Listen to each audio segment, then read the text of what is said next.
झालं आणि मी झोपून होते ना, मला झोपू द्या. हे बघा, मला जाऊ द्या झोप. हे लता, हे बघ. अगं मला उशीर होत आहे ग, मला डब्बा हवा होता. पण तुम्हाला जायचं असेल तर तुम्ही निघून जा ना. आणि हो, मला किती चांगली झोपले होते मी, तेही तुम्हाला बघवलं नाही. नुसतं सकाळपासून सायंकाळपर्यंत नुसतं ओरडल्याने होते का वा?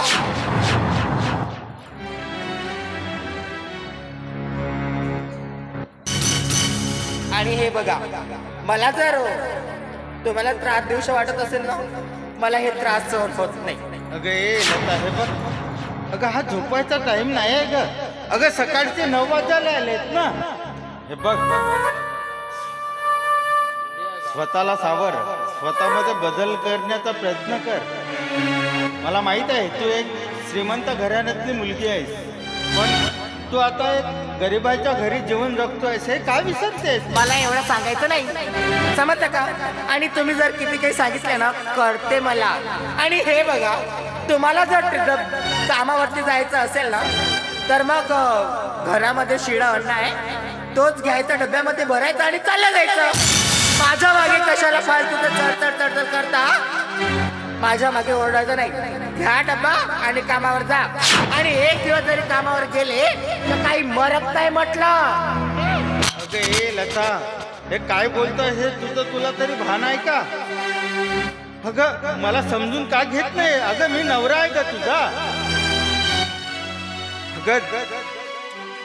अगं दिवसभर काम करावं लागतं ग मला. दिवसभरच काम करावं लागते ना, तर न करावं. आणि एक दिवस जरी काम केलं तर काही मरत नाही म्हटलं. अगं दिवसभर काम करून मी शिळं अन्न कसं खाऊ ग? सांग ना. खावं लागेल.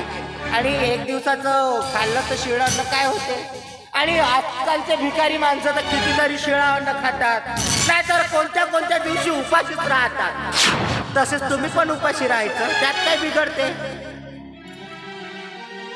अगं हे बघ, हे तुझं बहाणं बाजूला ठेव आणि घरामध्ये जे काही असेल ना ते घेऊन ये जा. जाते ना, पण हे शब्द जर चांगले प्रेमाने बोलले असते तर नाही. बायकोच्या माग कसं चिडचिड करायचं, कसं टोचल्या मारायचं, असं तुमच्या माणसाजवळ राहतं.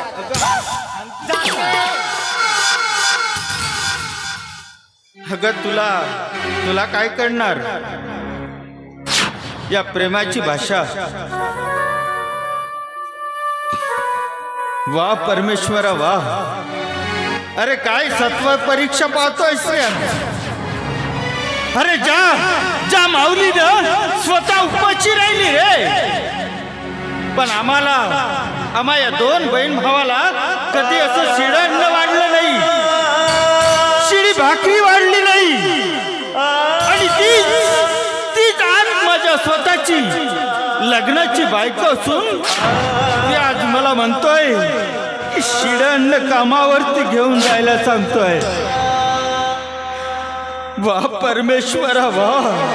अरे कुठल्या नियतीचा खेळ मांडलास रे आमच्याशी? अरे कुठल्या जन्माचा वय निभावतोय?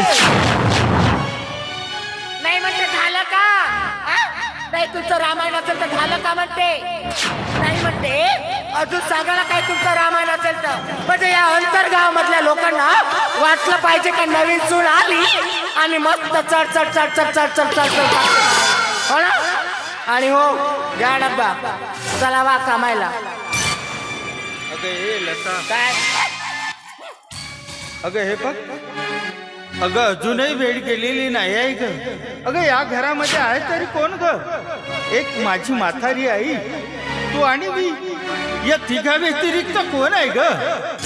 हे बघ, स्वतःला सावर, माझ्या आईची काळजी घे. येतोय जा.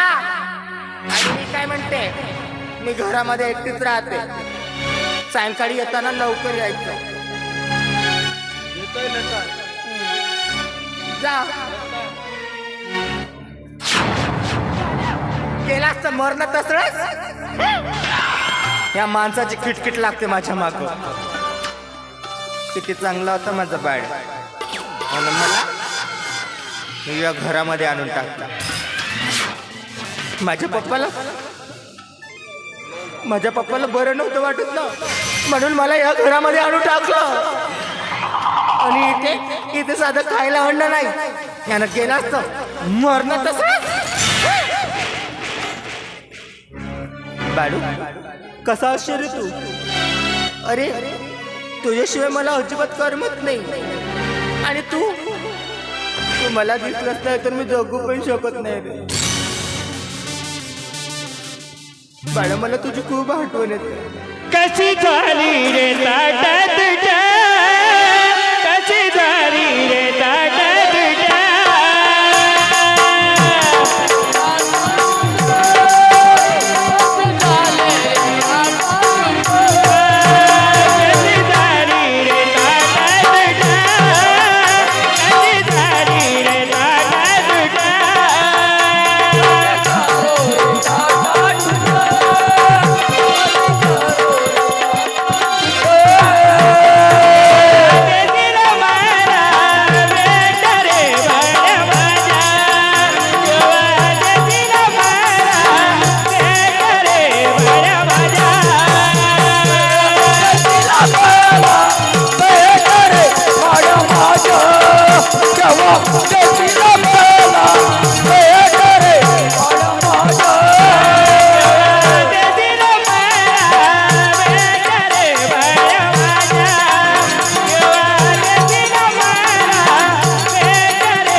माझ्या बाळ्याला माझा तर बाळ्या येणारच, पण अशी करते माझ्या बाळ्याला मेसेजच करते. आणि एकदाचा का माझा बाळ्या इथे आला तर मग कोणाची भीती नाही मला. पण माझ्या बाळ्याला मी बघितल्याशिवाय तर राहणार नाही, कारण माझं प्रेम आहे आणि मी जीवापार प्रेम करते. आत्ताच्या आता माझ्या बाळ्याला मेसेज केलं पाहिजे. आणि एकदाच का माझा बाळ्या इथे आला तर मग मला कोणाची भीती नाही.